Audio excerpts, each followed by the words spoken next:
number 1 68 battalion SSB নেতৃত্ব বহন কৰিছে SI GD পংচং কংসা আৰু অভিবাদন গ্ৰহণ কৰিছে আজি অনুষ্ঠানৰ মুখ্য অতিথি প্লাটুন নম্বৰ 4 আসাম ফৌজৰ সজাই জিলা কাৰ্যবাহিনী নেতৃত্ব বহন কৰিছে SI কম্পিউটাৰৰ নিকুমণি বৰাই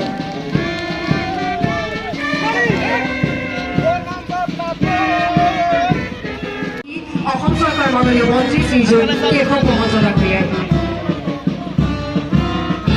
লংকা মহাবিদ্যালয় নেতৃত্ব বহন কৰিছে ৱাৰ্ণিং ফ্ৰান্সিয়ে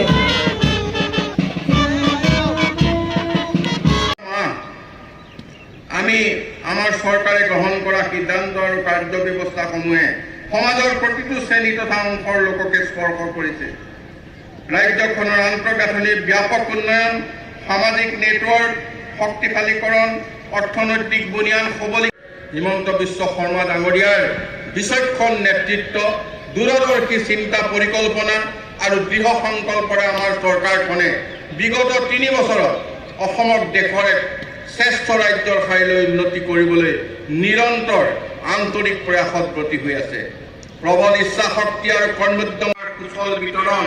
সাংস্কৃতিক ঐতিহ্য আৰু চহকী ইতিহাসৰ উপযুক্ত সংৰক্ষণ সংবৰ্ধনকে ধৰি বিভিন্ন খণ্ডত চৰকাৰখনে সমান্তৰালে এটা উল্লেখযোগ্য কথা আৰু গুৰুত্বপূৰ্ণ বিষয় আজি অসমখন ৰাজ্যখন উন্নয়নৰ দ্ৰুতগতিত আগবাঢ়িছে আপোনালোকৰ ওচৰতে জাগিৰোডত আজি সিদিনাকেই